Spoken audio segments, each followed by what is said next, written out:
Hello, welcome to Session 4 of JA Economics for Success 2013 edition. The first thing you're going to need is your JA Volunteer and Teacher's Guide. So go ahead and get that and open it to page 29 and 30. 29. Savvy Shopper. For this lesson, you will need Savvy Shopper challenge sheets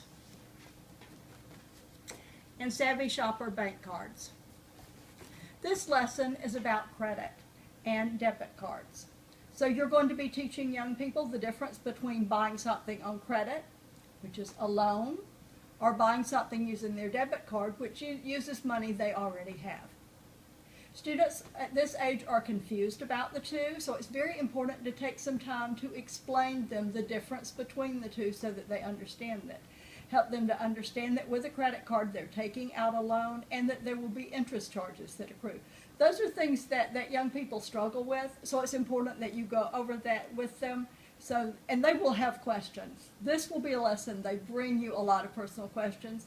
And I want you as a volunteer to be prepared to offer some of the examples that you have of when you've used credit wisely and when you've made mistakes. It's important that they understand that credit is neither good nor bad. It's how we use it. Okay. Our lesson is laid out the way all of the JA lessons are.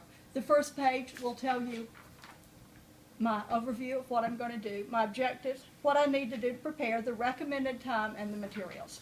Your lesson begins on page 30. The introductory talking points are here laid out for you. Be sure to read them and use them.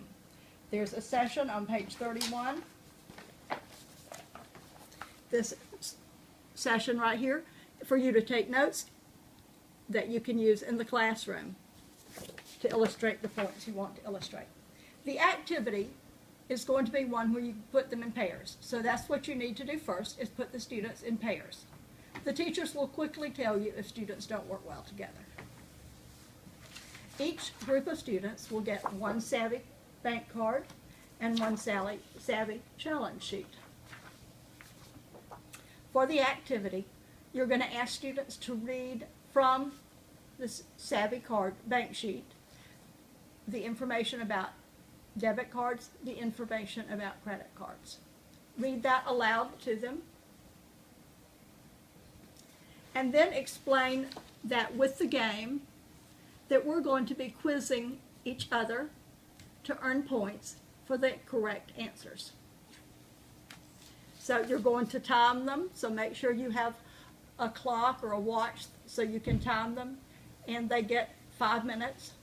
Group session 1, the student will ask their partner for 5 minutes questions and mark on here their responses.